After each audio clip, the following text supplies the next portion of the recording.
Ẹ káalẹ́ o, mo kí gbogbo wa pátápátá ṣàáfíà la wà. Èmi ọmọ yín náà ni o, ọmọ orí Ọlásẹ̀gí Ògún Òṣòwò ọ̀pọ̀ borí ọ̀hún pàdé ẹni ajé ń wá kiri. Ọmọ pápá kuku àmúròkè Ìjẹ̀bẹ̀. Oṣù Àkẹsán ni mí, ọmọ agbẹ̀bí òmùwẹ̀, ọmọ agbẹ̀bí ayé tán tó tún lọ gbẹ̀bí ọ̀run. Èmi lọmọ èpò wẹ́wẹ́ níta Àkẹsán, kò ṣeé fọkọ́ro, kò ṣeé fàdárò. Bàbá ro àgbọ́dọ̀ kúrò níbẹ̀, ọmọ Ọlọ́run ìyàwó Aṣàlédòyè. Mo kí yín o, lọ́balọ́ba, lóyèlóyè, òun náà kú déédé wòyí, ṣàlàáfíà ni mo bá yín, àjíǹde ara máa jẹ́. Ètò tàṣálẹ́ yìí, a fẹ́ lọ fi kí bàbá wa Ladoja wípé wọ́n kú oríire. Ibi tẹ́lẹ̀dá bá sọ pé orí máa dé, orí akúkú débẹ̀ dandan ni. Wọ́n bá àtàkìtì kàn forí sọlẹ̀, ibi máa dé.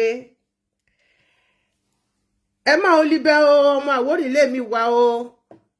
Èèyàn mi pàtàkì. Èèyàn kéré ọlọ́rọ̀ ẹ̀, kínú ẹ̀ má dùn kó má bòóṣke yín. Àwórì ni mí pọ́nbélé akọdákọ. Ọmọ ọba ni mí, ìyá ọba ni mí, ọba lèmi fúnra mi. Ọmọ Tádé ṣe ẹfún ṣayọ̀ láti ṣẹrẹ Ọlọ́fin múlé.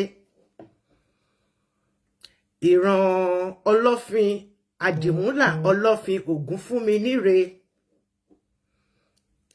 Láti Òtúfẹ̀ lọ́hùn-ún níbi ojúmọ́ tí ń mọ́ wá. Mo fẹ́ ṣètò ráńpẹ́ yìí, ó lè ní apá méjì, ó lè ní apá mẹ́ta nítorí pé ẹni tó bá tó bẹ́ẹ̀ náà là á ṣe bẹ́ẹ̀ fún.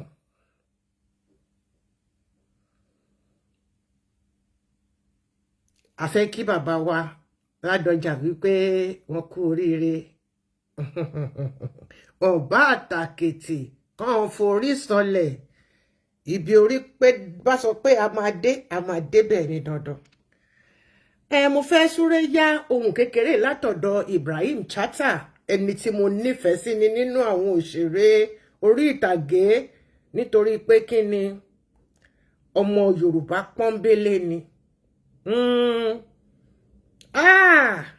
Orí mi a sì máa wú tí bá ń gbóhùn ẹ̀, tó bá ń sùn jálá àbí tó bá ń ṣe nǹkan kan tó bá jẹ́ tìbílẹ̀. Ẹ jẹ́ ká gbọ́ díẹ̀, ṣùgbọ́n I pray wípé àwọn olórí bíi ti bí àwọn ọ̀rẹ́ wa wọn ní kí ló dé tá ń lù. Abọ́lájì lẹ́hìn. Oríkì Ìbàdàn lásán ni o. Ìyára ọpẹ́ ìjayé lẹ́yìn bá bí kọ́ wá jíyìn Ògúnmọ́lá ọmọ Ìbàdàn mẹ́sì ọgọ́. Abọ́lájì o ọmọ agbọ́sásá mọ̀mọ́ sá o ọmọ agbóyàyà mọ́yà ọmọ Ìbàdàn lójú ìlú Àjàyí ìlú bí kúlẹ̀ lókè ìlú Ògúnmọ́lá olódògbò kẹ̀ríkẹ̀rí lójú ogun ẹ̀yin lọ́mọ ọbọ̀ Sòkòtò kẹ̀mbẹ̀rẹ̀ bí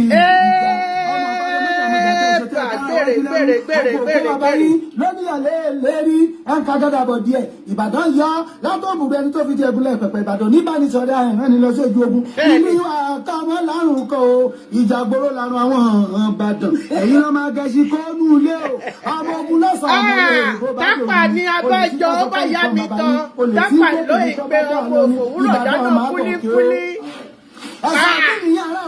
Bẹ́ẹ̀ni ọmọ súnkẹ́ bí ẹni súnmọ́ ọjọ́ láàárọ̀ níwẹ̀ nílé arólú èjì dá èjì òtètè dá o kò jẹ́ kí n ra àgọ̀ gbéjáde ẹ̀sà tó lò gbímọ lẹ́yìn ọrùn ìyá súnkẹ́ sí. àmì ìmọ̀ pé tápà gbogbo ni. inú ní Ìbàdàn bàbá yín ló ní mẹ́rìndínlógún ìlú àwọn akọni lójú ogun ìlú Lágẹ̀lú ọ̀rọ̀ Àpáta mọ́jà ìlú Ìyáàfà ọmọ sáà ìlú Yadé ọmọ Lágẹ̀lú o wọn lágbàlá àbíkúlẹ̀ ti kó kòkòrò sáré Ìbàdàn ọmọ àbọ̀kẹ́ o bá a jí dé o ọmọ oníkí ẹlẹ́yìn ìjẹba èjìdá o èjì òkèkè dá o kò jẹ́ kí n ra àgọ̀ gbéjáde ẹ̀sà tó lò gbímọ lẹ́yìn ọrùn ìyá Ìbàdàn kí ni sóòsó ni. wọ́n ní sinimá kíláwọ̀ lánàá ẹ má máa jẹ ká máa sọ sí yẹn o. ẹ̀rọ sí Ìbàdàn fi wèrè wo wèrè ń bí o. ọmọ Ògúnmọ́lá àwọn ọmọ wa la wà bí ọlá la fi wọlá ìjì la fi wọ irú kẹrẹ ní mo Bọ́lájí ò níyàwó orí ìlú nígbọ́lẹ́ bíi tó lógún òru ọmọ Ògúnmọ́lá o. ìlú Lágẹ̀lú ọ̀rọ̀ Àpáta mọ́jà ìlú Ìyáàfà ọmọ sáà o ìlú Yadé ọmọ Lágẹ̀lú o Ìbàdàn ọjọ́ Ìbàdàn mẹ́sì ní Ìbàdàn ọgọ́mọ́lé bàbá yín. Òjò láàárọ̀ mi wẹ̀ nílé Àrólú ó pé mbádélé Àrólú o mbádélé Àrólú òjò lọ́rọ̀ tí ẹ̀ dá o mbádélé Àrólú mbádélé Àrólú mbádélé Àrólú òjò lọ́rọ̀ tí ẹ̀ dá o mbádélé Àrólú. Gbogbo lórí ilé ayé kó pé Bọ́lájí ayé rẹ̀ á dá. ayé mi á dá. ọmọ Ògúnmọ́lá ayé rẹ̀ á dá.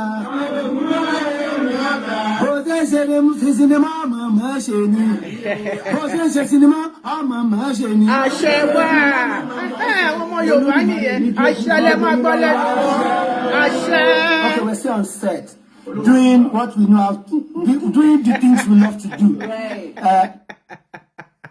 ọmọ Yorùbá tọmọ Yorùbá bá súre àbí tó bá sùn jálá tó bá parí ẹ̀ wọ́n gbọ́dọ̀ sọ pé àṣẹ ni ẹ rí pé nígbà tó kọ́ sọ pé àwọn ènìyàn ló kọ́kọ́ shut up àṣẹ bẹ́ẹ̀ ni ògidì ọmọ Yorùbá pọ́nbélé lèmi ọmọ Tádé ṣe ẹ fún Ṣayọ̀ ẹni bá fẹ́ kó fẹ́ mi bẹ́ẹ̀ ni tí ò bá fẹ́ mi kó sún sẹ́gbẹ́ ẹ̀ kan èmi lọmọ tó rìn tó dá gọjọgọjọ arìngbẹ̀rẹ̀ bí ẹni ẹ̀gbẹ́ ń dùn ẹ̀gbẹ́ òkúkú dùn mí àwọn alábòsí èèyàn ni mi ò fẹ́ bá ṣeré mo kí gbogbo wa wípé àkàlẹ̀ àkúdédé wòyí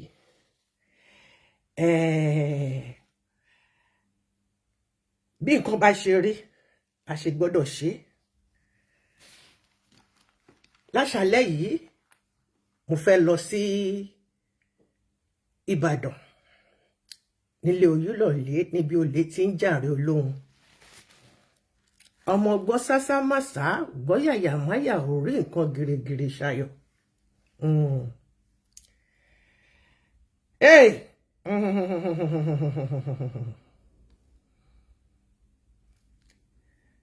ẹ kálẹ́ ẹ̀yin ìyá mi ẹ̀yin bàbá mi mo kí gbogbo yín pátápátá bẹ́ẹ̀ kú dédé wò yìí